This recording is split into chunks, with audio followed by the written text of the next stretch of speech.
We're talking comedy. If I think of some of my favourite jokes over the years, or snort laugh at some of the most hilarious memes my rather unsavoury friends send to me, almost all of them wouldn't pass muster with the self-appointed offensatrons who have seemingly decided that all joy should be banished from our lives. As the definition of what's funny and what's not has evolved over time, mother-in-law jokes became a bit cringe once short-haul flights emancipated ordinary Brits from the routines of redcoats. It seems to me it went through a particularly scathing period under comics such as Frankie Boyle before crashing and burning into the embers of laughter that once was. It's a tragedy that so many of us now have been sucked into a sad centrifuge of censorship, painfully realising that many of the shows we were brought up with, from 'Allo 'Allo to Little Britain, just couldn't get made today without a league of joyless ninnies calling for the creator's banishment. Instead, humour is now trapped inside certain bubbles, shared secretly like prohibition alcohol, stealthily pinged to WhatsApp groups, and increasingly controversial and cutting when limited to a closed audience inside a circle of trust. Those trying to push laughter outside the limits of acceptability actually risk turning wit into the weapon they already claim it to be. But can laughter be salvaged? And who gets to decide what is good, honest fun and what crosses the line? Either way, surely it is incumbent on all right-minded people to make sure it's not the cynical, censorious, sad sack social justice warriors who have the last laugh before we let go one of the greatest gifts of being a human being.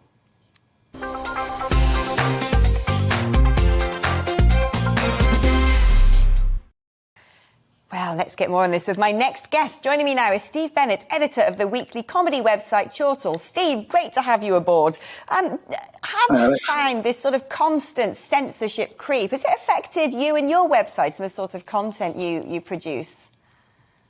No, I don't really see it as censorship, as more just evolution. Like you say, there was a time when we did mother-in-law jokes all the time or stupid Irish jokes all the time. And really, we just moved away from that. And the thing that kills comedy is not having new ideas come in at the bottom. And so maybe the new ideas are alien to an older brigade, but it's just comedy moving on.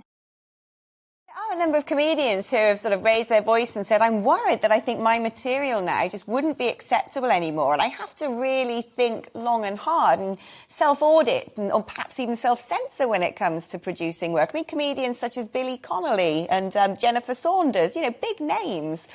Is that just, as you said, a case of history changing what we find funny and what we find acceptable along with social mores? Or is there something more sinister going on when these greats of the comedic canon in the UK are standing up and saying we're concerned?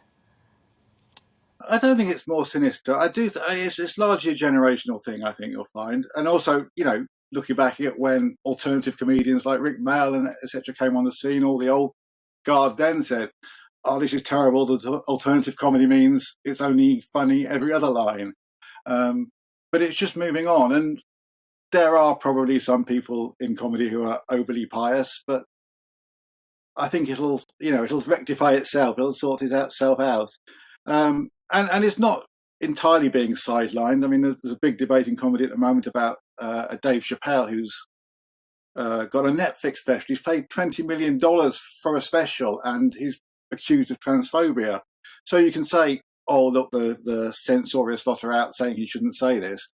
But he's being paid £20 million to be on stand-up's biggest platform. He's not exactly being silenced. Yeah, so do you think actually at the end of the day comedy will win out? And even though there's a very vocal group, the mob might shout down certain people, certain acts, certain jokes, that actually comedians will carry on regardless? I think so, especially in live comedy clubs where, the situation is everything. And there is always a bit of, with the best comedy, certainly a bit of tension with the audience. And maybe you are pushing them to what they don't want to hear, whether that's on the sort of liberal side or on the conservative side. You're pushing them to areas of slight discomfort and then perhaps pulling them back in again with a joke. I think there's a lot less scope for being misunderstood and a bit more scope for nuance in the club than seeing a joke on Twitter or, look, isn't this outrageous type comment on Twitter. So I go to the clubs a lot, and I don't feel that comedy is being neutered, but it's different from it was when it was 20 years ago, for sure. And where does that leave you? I mean, in terms of a comedy website, you don't have that live audience thing. You have got sort of recorded material, things that are sort of established and they're on your site that, you know, age with the times. Do you ever look back and think, well, I think it's time to remove that content now? Or do you ever put, I don't know, trigger warnings saying some people might find this offensive? Or do you just say, no, it's funny, it stays there, come at me, do your worst, I'm not changing? Well, we're actually a website that writes about comedy in a sort of journalistic way rather than producing too much content. But any sort of reviews or opinion pieces that are from the past, they stay there. The only warning says this was published in whatever year it was published. Again, I think some of the trigger warning stuff is kind of okay. If you're saying, if you're putting up an episode of an old sitcom, Are You Being Served or something, and it's got trigger warnings that some of the language in that might be offensive to you in today's climate, well, that's fine. You get the best of both worlds. I think you get the show is still there and available to watch. And if you are what you might want to call a delicate snowflake, you don't need to watch it and go and find something that will appeal to you. Well said, that man. Thank you, Steve Bennett, editor of Chortle comedy website. Let's continue this conversation with comedian and musician Jonathan Kogan. Jonathan, did you hear what Steve had to say? He thinks you're very dark there, Jonathan. Steve says that trigger warnings, well, it's fine. You get the best of both worlds. You get told that you might find this offensive, but, you know, if you're not going to, watch it and enjoy it. Do you agree with that? Or do you think the whole idea of even putting a trigger warning over comedy is sort of a censorship creep into an industry that really relies on being risque?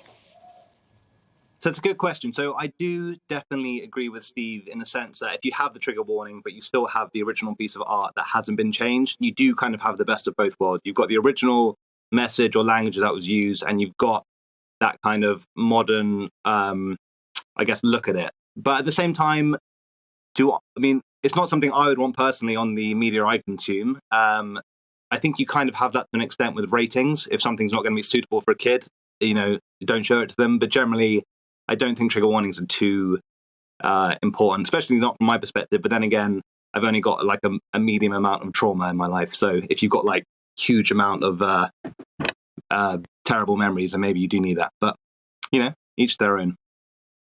And do you find yourself self-auditing? I mean, let's take, for example, Dave Chappelle, who was really dragged through the coals for, previous shows on Netflix and has really come back punching. Is that the right sort of approach to take and sort of to make light and actually turn cancel culture into comedy? Okay, well, I mean, whether you like him or not, Dave Chappelle is like undeniably fantastic at what he does. You don't have to like it, you don't have to agree with him, but in terms of skill and talent, he's really one of the best. Now, what's kind of interesting is he's at the crux of this cultural debate because he spent a lot of his performance time talking about injustices to do with race.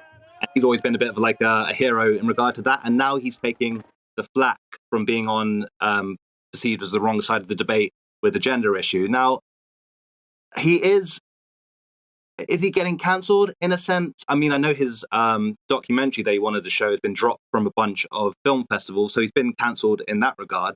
But at the same time, he's absolutely world famous, making loads of money from Netflix and drawing huge audiences. So cancel's kind of, it's sort of subjective to how much exposure you can get without certain gatekeepers allowing you in. But do I think if people disagree with you, they should try and take your livelihood away? Absolutely not. Should they not watch you if they don't like you? Yeah. But at the same time, doesn't mean I think people should be horrendously offensive just to try and hurt people. I don't think that's good comedy. I think that's just bullying. But at the same time, jokes are going to sometimes offend, and that's just the nature of the art form.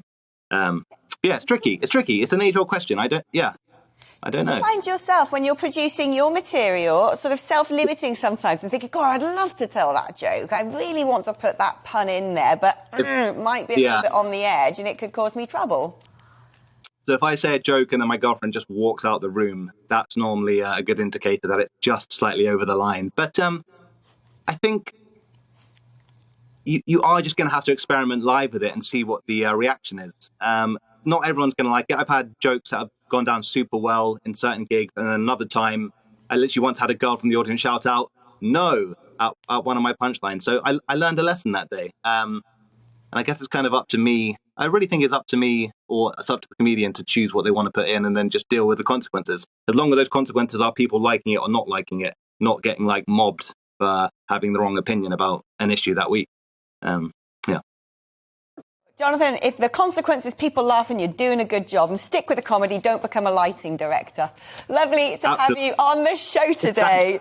Jonathan Kogan, comedian and musician, looking like a silhouette there, wasn't he?